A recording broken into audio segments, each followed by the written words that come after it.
Alrighty, my friends.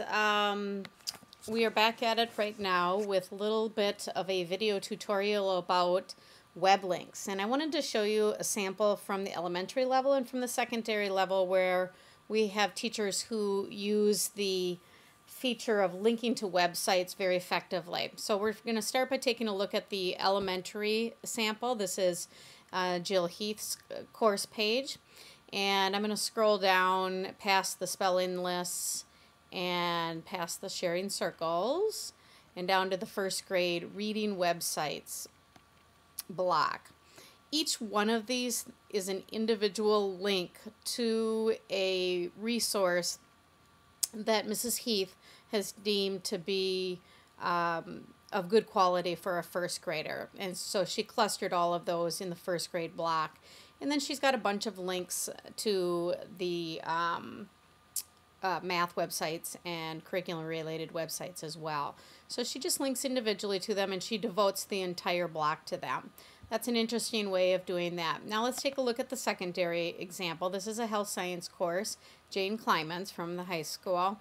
And in each one of her blocks, because she organizes her topic or the center column, her topic blocks by unit. So if you look at the disease and disorder unit, a bunch of these things right in the middle under resources are web links. Like here's a link to John Robbins' website, an article about sleeping, articles about antibiotics overuse. Those are all external websites. Go down and look at the nutrition and these three at the bottom, the Chipotle calculator. That's really a Twinkie, how to get fat without even really trying. Those are all three links to websites that she recommends that students use for a variety of different assignments in each of those units. So each of these teachers have done this differently. Jill Heath, she devoted an entire block to links of a particular area, and then Jane Kleinman has a couple links within each of her topic outline blocks or within each of her units. So let me show you how somebody would go ahead and do this. So I'm going to put down, I'm going to replicate the Tumblebooks link that Jill has and has posted here. And so you can see that the first way that I would do this is I would go to Tumblebooks, which is a delightful website for all young children. The Osland children use it a lot. And I'm going to copy the homepage for Tumblebooks. So, you know, you can highlight or triple click on the web address in the location bar. And then you can copy by going up to the edit menu down to copy, or I use Command C on my keyboard. So I've copied that web address. Now I'm going to go back to Jill's course and I'm just going to pretend to post this just as she did. I would start by turn editing on. And then you need to scroll to the block where you want to put it. So I'm going to go down to the reading websites.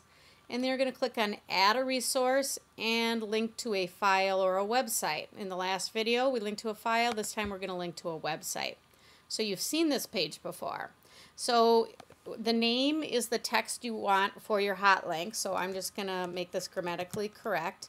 And I'm going to type in Tumblebooks. This is really an optional field if you want to describe what the web resource is or what this web link is going to, or a little bit about the page. You can do that here. So I'm just going to say blah blah blah for now. And then if I put my cursor in this field, the location, that one, you are going to see the HTTP already. I think I copied the HTTP, so I'm going to delete it so that's completely blank. And then I'm going to paste my web address that I had recently copied. So that's either going up to the edit menu to paste or Command V, and that's the Tumblebooks homepage. Now, you have to make a choice. Do you want to open this new website in the same window where Moodle is, or in a new window? I always choose new window because I don't want necessarily my users to leave Moodle because then they get confused. They get too far away from it. So if I have two windows open, one with Tumblebooks, one with Moodle, that's great. I don't tinker with any of these checkboxes. This is going to be the size of your new window. That's about 6 by 4 inches. You can increase that if you would like. There's about 100 pixels in an inch. That's why that looks like 6x4. I do nothing in grouping or parameters, and then I'm going to save and return to the course. So what you're going to see that I've done is simply created a direct link to Tumble Books. It ends up down to the bottom. I could hover over this icon with editing turned on, and I could drag it up and put it into another location. But if I click on it, lo and behold, it's going to open up a new window, 6x4 or 6 inches by 4 inches. I can drag and make it bigger in Tumble Books, and I've not left Moodle, which is behind it here.